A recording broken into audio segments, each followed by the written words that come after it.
요한계시록 19장입니다.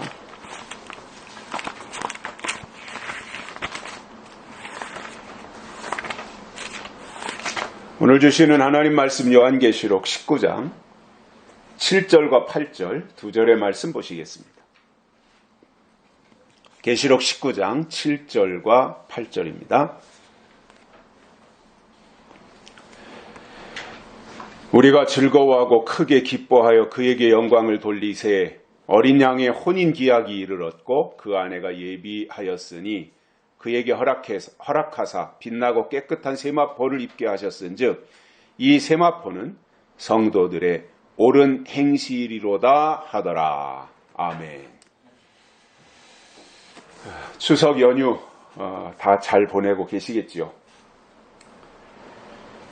바울은 데살로니가 후서 2장에서 예수님의 재림의 순서에 대해서 설명을 하고 있습니다. 바울에 따르면 예수님의 재림 순서가 먼저 배도하는 일이 있고 나서 불법의 사람 곧 멸망의 아들이 나타나기 전에는 결코 이르지 아니하리라 이렇게 말씀하셨기 때문에 배도하는 일이 있고 그리고 불법의 사람이 나타난 후에야 예수님이 재림하신다고 바울은 데살로니가 후서 2장에서 설명을 하고 있습니다. 그래서 바울이 예수님의 재림을 이렇게 어느 날 갑자기 예고편도 없이 그냥 이루어지는 것이 아니라 이러한 순서와 절차에 의해서 예수님이 이 땅에 다시 오신다는 것을 말씀을 하고 있습니다. 이것에 대해서 요한계시록에서는 인치는 역사가 있고 나서 환란을 거친 이후에 환란이 5째 나팔, 6째 나팔이니까 그 환란을 거친 이후에 예수님이 재림하시는데 예수님의 재림은 마지막 나팔, 즉 7째 나팔에 재림하시기 때문에 5째 나팔, 6째 나팔이라는 환란을 거친 이후 7째 나팔에 예수님이 재림하실 것에 대한 순서를 말씀하고 있습니다. 우리가 하나님을 설명할 때 하나님은 질서의 하나님이시다 이렇게 말씀하고 있기 때문에 하나님이 어떠한 일을 진행하실 때는 뒤죽박죽 아무렇게나 하시는 것이 아니라 체계적으로 순서대로 하신다는 것을 우리가 성경을 통해서 알 수 있는데 하나님이 천지를 창조하실 때도 보면 아무런 계획도 없이 무대뽀로 하신 것이 아니라 순서가 있어서 첫째 날, 둘째 날, 셋째 날 이러한 절차에 따라서 하나님이 그대로 천지 창조를 이루신 것을 볼 수 있습니다. 동일하게 예수님이 이 땅에 재림하실 때에도 순서대로 임하시기 때문에 계시록에 나오는 7 나팔을 순서대로 아는 것은 매우 중요하다고 봅니다. 그리고 예수님이 재림하시면 혼인잔치로 이어지는데 그렇다면 예수님이 이 땅에 재림하실 때 땅에서는 신랑을 맞이할 신부들이 있어야 됩니다. 신부들이 있어야 신랑이 오실 때 혼인잔치가 이루어지고 결혼식이 이루어지는 것이지 신랑은 있는데 신부가 없다든가 신부는 있는데 신랑이 없다든가 이렇게 되면 그 혼인은 성사될 수가 없는 것이지요. 이것에 대해서 성경은 예수님의 신부될 성도들이 준비해야 할 것이 있다고 말씀하고 있는데 그 신부들이 땅에서 신랑을 맞이하기 위해서 준비해야 될 것이 뭐냐면 저는 두 가지를 중요하게 보고 있는데 하나는 슬기로운 5 처녀와 같이 그릇에 기름을 준비하는 것입니다. 그릇에 기름이 있어야 됩니다. 그래야 다시 오시는 신랑을 맞이할 수 있다고 성경은 말씀하고 있는 것이고 또 하나는 오늘 본문에 나오는 신부의 복장인 세마포라는 것입니다.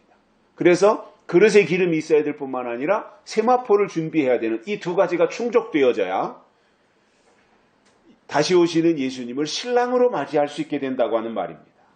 그래서 기름이라고 하는 것은 신랑을 맞이하는 데 있어서 등불을 밝히고 신랑을 영접하는 용도라면 세마포는 신부의 입장에서 나는 자격을 다 갖췄다.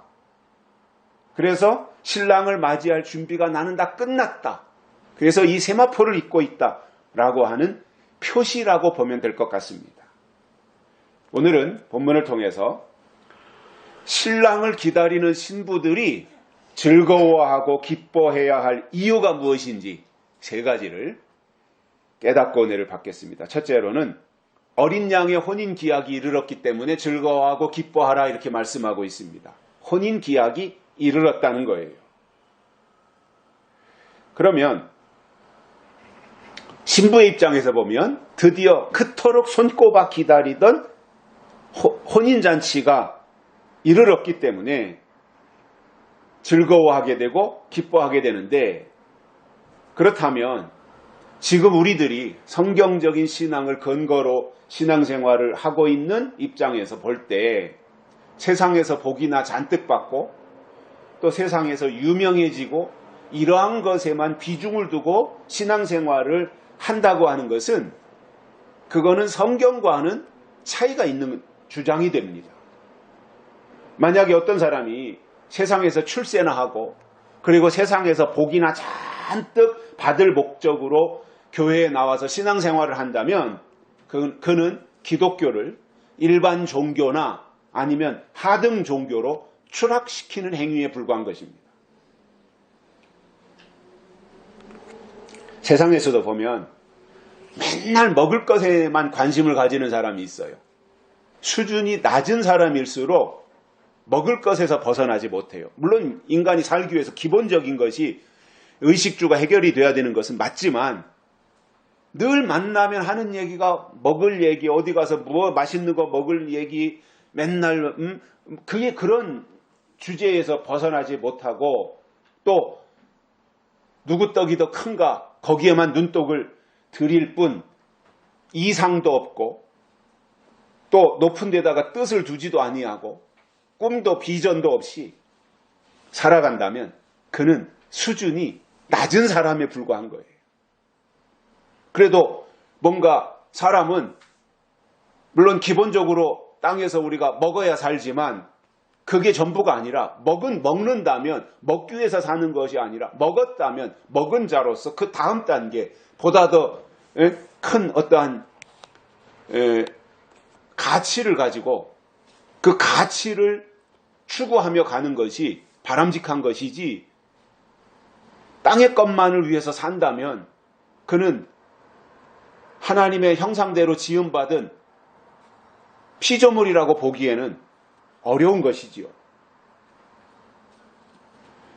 물론 우리가 육신을 가지고 있기 때문에 땅의 것을 무시할 수는 없습니다. 예수님도 땅의 것을 무시하지 않았습니다. 다만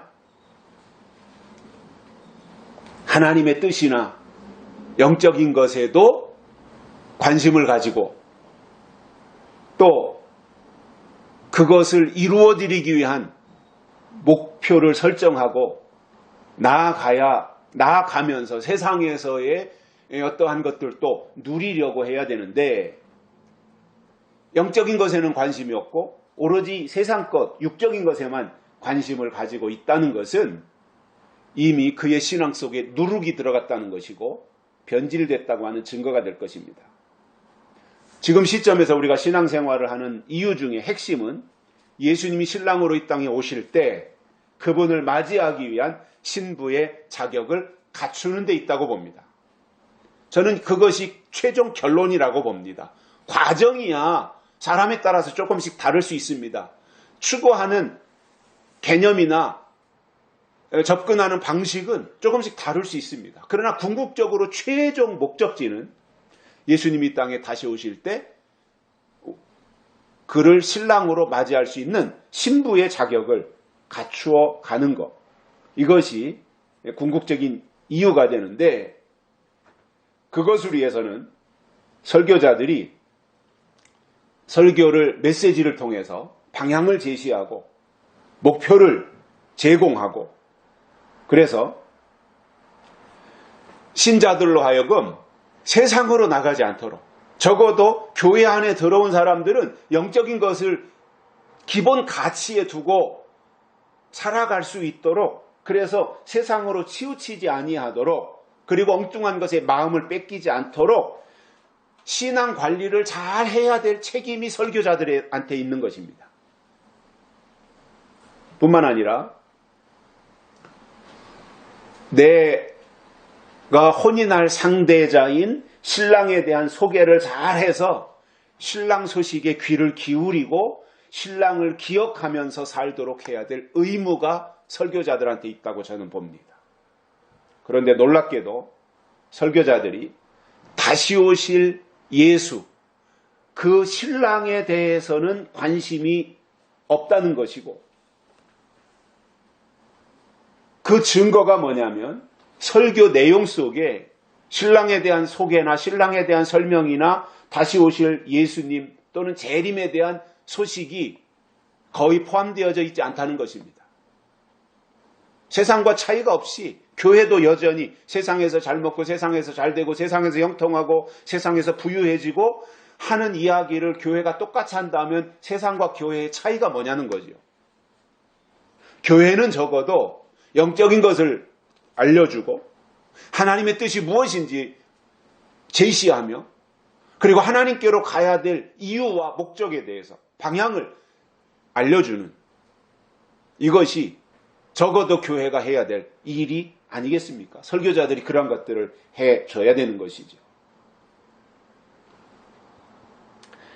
그런데도 성경에 나오는 내용들과는 동떨어지게 세상에서 복이나 듬뿍 받으라는 식의 기복신앙만 주입한다면 그것은 설교자들이 직무유기에 해당됩니다. 그리고 하나님은 그러한 사람들을 향해서 이 불법을 행한 자들아 내게서 떠나가라, 내가 너희를 도무지 알지 못하노라고 하는 책망을, 그리고 책임 추궁을 하실 것입니다. 그래서 오늘 이 시대에 우리가 신앙이 영적이어야 된다고 하는 것은 이건 특별한 게 아닙니다. 신앙이 영적인 것이어야 된다고 하는 것은 이건 당연한 것입니다. 이건 기본에 해당되는 겁니다. 그래서 영적인 신앙을 근거로 해서 예수님이 이 땅에 다시 오실 것을 알고 준비해가는 이 과정, 그리고 어린 양의 혼인 기약이 이르렀다고 하는 것을 알고 혼인잔치에 내가 신부로 참여할 수 있도록 성경을 통해서 준비하는 이것이 어린 양의 혼인 기약이 이르른 것을 아는 신부 성도들이 해야 될 첫 번째 일이라고 보는 것이고요. 두 번째로는 그 아내가 예비되었기 때문에 즐거워하고 기뻐해야 된다, 이렇게 말씀하고 있습니다. 자, 그러면 예수님은 이 땅에 오실 때 신랑으로 다시 오시는 거잖아요. 그런데 신랑으로 오실 때 그의 아내 된 신부들이 예비가 되었고, 신랑과 함께 신랑이 오시면 그 신부들을 데리고 혼인잔치에 들어가게 되었으니 즐거워하고 기뻐하라, 이런 말씀을 지금 해주고 있다는 거예요. 그러므로 지금 이 시대에 신앙생활을 하시는 분들에게 있어서 결혼식 날짜를 잡아놓은 신부가 그날을 손꼽아 기다리는 것과 같은 기다림과 기대감과 즐거움이 그 마음속에 있어야 됩니다. 결혼식 날짜를 정해놓은 신부의 마음, 신부의 기다림, 이것이 있어야 된다는 거예요. 그래서 예수님이 이 땅에 재림하시는 것은 아무 때나 오고 싶다 해서 오는 것이 아니라 아내가 예비되면 오시는 거잖아요. 아니, 그래야 오시는 이유가 충족되는 것이고 오시는 그 목적이 드러나는 것이지, 아무 때나 예수님이 오고 싶을 때 오신다면 그건 무슨 의미가 있냐는 거예요. 요한복음 14장에 보면 예수님께서 처소를 예비하러 가셨고 준비가 다 끝나면 신부들을 데리러 오신다는 이 내용은 불변의 진리에 해당됩니다. 그러면 예수님은 이 땅에 오시기 전에 나하고 혼인해서 결혼해서 같이 살 처소를 준비하고 계신 거죠. 그동안 하늘로 예수님은 승천하셔서 처소를 준비하시다가 처소 준비가 다 끝나면 신부들을 데리러 다시 오시는데, 이렇게 되면 땅에서도 그 신랑을 맞이할 신부들은 신랑 소식에 귀를 기울이고 신랑이 보내주신 편지가 있잖아요. 성경. 이것은 편지잖아요. 이 성경을 읽으면서 신랑을 사모하는 마음을 점점 키워 나아가고 성장하며 성숙해지는 이 모습이 바람직하다라는 거예요. 근데 이 말이 맞는 것이 예수님은 신부를 맞이해서 혼인할 목적으로 처소를 마련하고 그 기간 동안 신부를 보고 싶고 애인을 만나고 싶고 이러한 마음이 똑같이 있었을 텐데도 참으면서 후일에 더 좋은 날을 위해서 죽을 고생을 하면서 다 처소를 완벽하게 다 마련해 놓고 신부를 데리러 왔더니 그 신부가 아직 7살밖에 되지 않았다면 신랑의 기대감은 완전히 무너지는 거죠. 헛고생을 했다고 봐야죠. 헛고생을.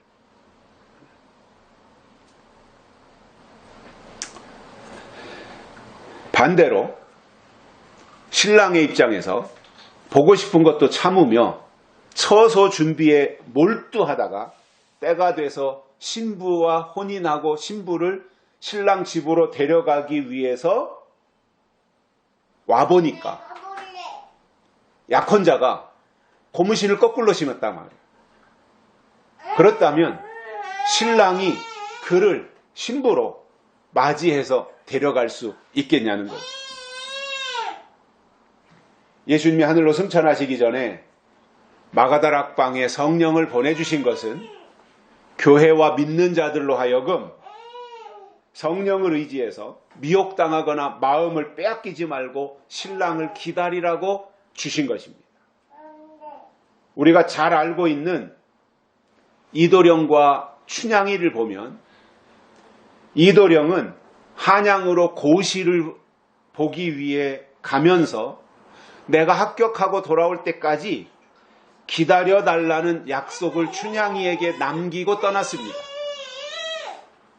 이때에 춘향이의 입장에서 보면 이도령이 사법고시를 보기 위해서 한양으로 올라간다고 합격한다는 보장이 없잖아요. 아니 시험 본다고 다 합격하나요?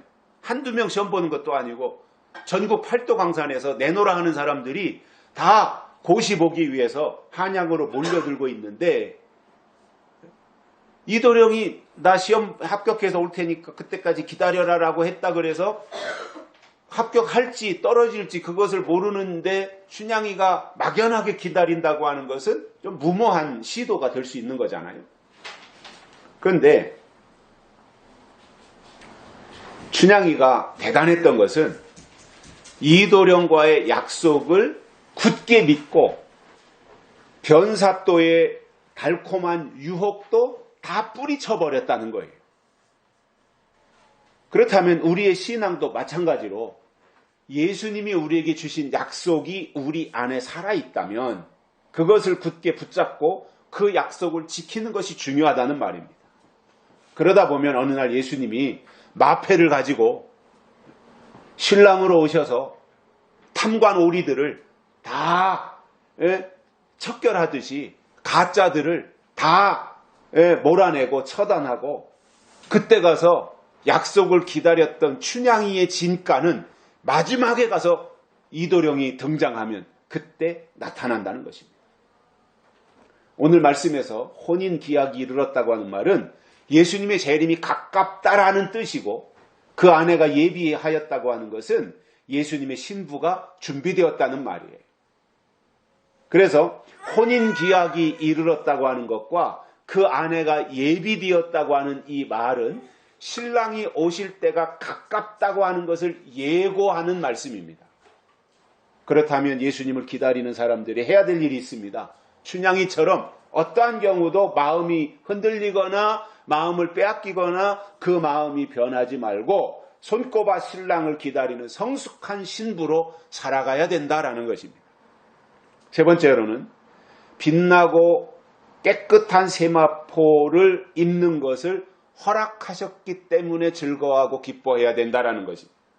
자, 그러면 앞에서도 설명을 했지만 세마포는 아무나 입는 게 아닙니다. 아무나 세마포 입는 게 아니에요. 세마포는 예수님을 신랑으로 맞이해서 혼인할 신부들이 입을 옷이고 그 세마포를 입도록 허락하셨다고 하는 것은 신부를 데려갈 신랑이 있다는 말이며 그 신랑과 결혼해서 같이 살 수 있을 정도로 신부가 성장했다는 뜻이 되는 거예요. 성경에서 옷은 믿음을 상징하는데 세마포는 웨딩드레스잖아요. 요즘 세상을 보면 다양해져서 결혼식을 2번도 하고 3번도 한다고 하는데 그전에는 오직 한 번의 결혼식만 존재했습니다. 여자의 일생 중에 드레스를 입는 것은 오직 한 번만 허락됐던 시대가 있었습니다. 그런데 지금은 이제 세상이 바뀌었고 다양해졌고 이 세상, 지금의 세상이 이러니까 지금의 세상은 이렇구나 이제 우리가 세상은 이해하게 되지만 그러나 성경은 오직 신랑 한 분 예수님과 땅에서 그 신랑을 맞이할 준비를 갖춘 신부 믿음의 사람들을 한 번의 마지막 웨딩 마치가 준비되어 있다고 하는 것을 성경은 설명을 해주고 있는데 세마포라고 하는 것은 이제 결혼식 날이 되어야 입을 수 있는 옷이에요. 아무 때나 입는 것도 아니잖아요. 그리고 그 옷을 입을 자격을 신랑이 신부에게 허락했다는 거예요. 이미 사랑 고백을 했다는 말이고 나하고 결혼해서 아들 낳고 딸 낳고 100년 해로하자 이렇게 서로 간에 약속을 했다고 하는 것이고 그리고 그 신랑이 그 세마포를 입은 신부를 결혼식 날의 주인공으로 선택했다는 말이에요. 여기서 세마포를 입도록 허락했다고 하는 것은 예수님의 신부의 자격을 획득했다는 말도 되는 거예요. 그런데 우리가 유심히 보면 허락한다라고 할 때 아무에게나 허락하는 게 아니잖아요. 신부의 자격을 허락한다 할 때 아무에게나 허락하는 것이 아니에요. 마태복음 13장 11절에 보면 천국의 비밀을 아는 것이 너희에게는 허락되었으나 저희에게는 아니 되었나니 이렇게 말씀하고 있습니다. 그러니까 예수님 당시에 천국의 비밀을 아는 것이 허락된 사람들은 예수님을 따라다니는 제자들이었어요. 그러나 허락되지 않은 사람들은 그 당시에 하나님을 가장 잘 섬긴다고 생색을 냈던 제사장, 유대인, 바리새인 이런 사람들에게는 천국의 비밀을 아는 것을 허락하지 않았다는 거예요. 그러니까 천국의 비밀에 대해서도 아무에게나 다 아는 것을 허락하거나 천국의 비밀을 공개하지 않고 허락하는 사람들이 있다는 거예요. 세마포도 입는 것을 허락한 사람이 있다는 거예요. 지금도 마찬가지로 요한계시록을 깨닫도록 허락하시고 빛나고 깨끗한 세마포를 입도록 허락하셨다는 그것이 축복이라는 말입니다. 그래서 결혼식 날 오로지 많은 하객들도 있고 청중들도 있고 주례도 있고 축가하는 사람들도 있고 많은 사람이 그 예식장 안에 있지만 웨딩 드레스를 입은 사람, 세마포를 입은 사람은 오직 한 사람, 신부밖에 없잖아요. 그래서 그 자리까지 가기만 하면, 세마포를 입는 그 자리까지 가기만 하면 그는 신랑 대신 주님이 누리는 모든 권한을 똑같이 누릴 수 있게 된다고 하는 것이 성경의 설명이에요. 윤석열이 대통령이 되고 나니까 덩달아 그의 부인인 김건희도 영부인의 자리에 서게 됐고 어디를 가든 세계 어느 나라를 가든 대통령의 부인으로서 모든 혜택을 대통령과 김건희 여사가 똑같이 누리는 거예요. 김건희 여사는 선거에 출마한 사람도 아닙니다. 국민의 선택받은 사람이 아니에요, 김건희 여사는. 그런데 대통령의 부인이라는 이유로 대통령이 누리는 모든 권한을 다 똑같이 누리는 거예요. 예수님이 신랑으로 이 땅에 오시면 이 땅에서 신부로 세마포를 입도록 허락받은 사람들은 신랑 대신 예수님이 누리는 모든 권한을 다 똑같이 누리게 된다는 것입니다. 그렇다면 지금 우리들이 해야 될 일이 있습니다. 성경을 통해서 신랑으로 오실 예수님이 언제 오시고 어떻게 오시는지 알고 우리가 신부로서 어떻게 준비를 잘 해야 될 것인가 여기에 주력하면서 그분을 맞이할 준비를 잘 갖추고 나가는 것이 이 땅에서의 신앙생활입니다. 오늘 본문에서 세마포는 의로운 행실이라고 했기 때문에 머리로만 예수님을 아는 정도가 아니라 맞이할 수 있도록 준비하는 행실이 있어야 된다. 그리고 비진리와 타협하지 않겠다고 하는 신앙의 정절, 춘향이와 같은 그러한 정절이 있어야 한다는 것입니다. 성경에 보면 끝까지 신앙의 정절을 지켰던 사람들이 나오는데 엘리야, 라봇, 다니엘이나 또는 다니엘의 세 친구들을 보면 그들은 쉬운 환경에서 신앙의 정절을 지킨 것이 아니라 목숨의 위협 앞에서 흔들림이 없이 끝까지 지켜냈다는 거예요. 엘리야를 보면 바알을 섬기도록 유도하는 음녀 이세벨이 있었어요. 그리고 그 시대의 왕이 아합 왕이에요. 그 앞에서 엘리야는 끝까지 신앙을 지켜냈다는 거예요. 다니엘과 세 친구들을 보면은 어마어마한 바벨론의 거대 권력 앞에서 타협했으면 편안하게 살 수 있었는데 그 바벨론의 권력 앞에 타협하지 아니하고 양보하지 아니하고 하나님을 겨냥하고 끝까지 사자굴에 들어가면서도 다니엘은 신앙을 지켰고 풀무불에 들어가면서도 세 친구들은 신앙을 지켰고 이렇게 했더니 그들의 나중이 얼마나 더 하나님의 은혜 안에서 빛나는 삶을 살았는가 하는 것을 우리가 볼 수 있는데 그런 의미에서 지금 신앙이라고 하는 것은 이 시대에 나타날 음녀, 춘향이 때로 말하면 변사또죠. 음녀, 변사또가 누구냐? 그것을 분별하고 다시 오시는 예수님을 맞이하도록 허락받는다면 그는 하나님 보시기에 합당한 사람일 것입니다. 하나님은 우리에게 지금 그것을 요구하고 계시다는 거예요. 결론으로 성경적인 재림신앙을 가진 사람들에게 있어서 즐거워하고 기뻐해야 될 일은 어린 양의 혼인계약이 이루는 것과 그 아내가 예비된 것 그리고 그가 빛나고 깨끗한 세마포를 입도록 허락하신 이 사실 때문에 그 자체가 즐거움이고 기쁨이라는 거예요. 세상에서 주는 즐거움과 기쁨과는 비교되지 아니하는 또 다른 영적인 즐거움이고 영적인 기쁨이라는 것입니다. 물론 우리가 육신을 가지고 있기 때문에 세상에서의 기쁨, 세상에서의 만족, 세상에서의 행복 이런 것도 당연히 있어야 하지만 거기에 만족하지 말고 처소를 예비하신 예수님이 이 땅에 신랑으로 다시 오실 것을 가장 큰 즐거움으로 삼고 이 땅에서 우리에게 주어진 일들, 자식들을 돌보는 거나 직장 생활에 최선을 다해 충실한 거나 가정에서 내 위치에서 내가 해야 될 일이라거나 또 학교에 다닌다면 내가 학교 생활에 충실한 것이라든가 이것에 최선을 다하면서 하나님을 기쁘시게 하고 하나님의 뜻을 위해 살아가는 믿음의 동역자들이 되시기를 주의 이름으로 축복합니다. 기도하겠습니다. 살아계신 하나님 아버지 감사합니다.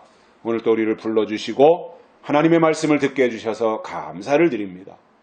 신랑의 소식이 우리에게 즐거움이 되고 기쁨이 되게 하시고 아울러 그 소식이 있기 때문에 땅에서 더욱더 분발하며 신부의 복장과 신부의 내면과 신부의 모습을 갖춰갈 수 있는 저희들 되도록 축복해 주옵소서. 다시 오실 예수님의 이름으로 간절히 기도드리옵나이다. 아멘. 찬송가 252장 부르시면서 헌금 드리시겠습니다. 252장입니다.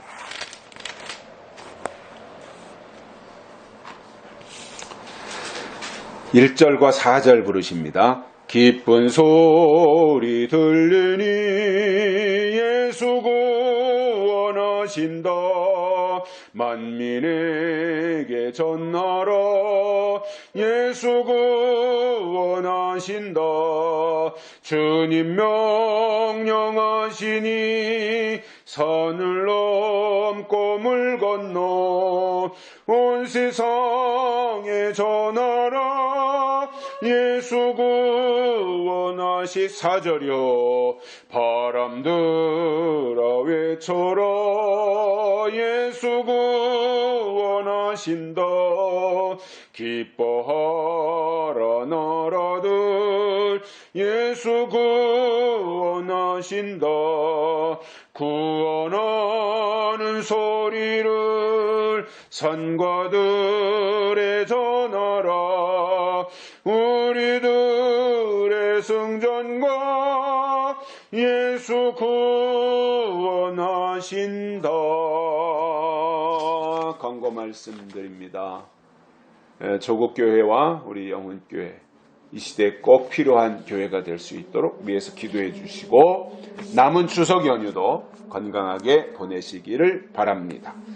기도하시겠습니다. 하나님 아버지, 이렇게 귀한 자리에 우리 모두를 불러주시고 하나님을 예배하게 해주셔서 감사를 드립니다. 오늘도 이 예배를 통하여 우리의 마음이 더욱더 새 힘을 얻게 하시고 하나님과의 관계가 개선되게 하시며 하나님을 기쁘시게 해드리는 일에 앞장설 수 있는 저희들 되게 하시고 주님을 맞이하는 데 있어서 꼭 우리에게 필요한 기름과 세마포가 준비되는 신앙생활 할 수 있도록 축복해 주시옵소서. 하나님께 헌금을 드렸습니다. 손길을 복되게 하여 주시고 하나님의 영광을 위해서 소중하게 사용되게 하시며 더 큰 일을 감당해낼 수 있도록 믿음을 강건케 만들어 주시고 어떤 경우도 불의와 타협하지 않는 그러한 믿음의 사람들로 인도해 주시옵소서.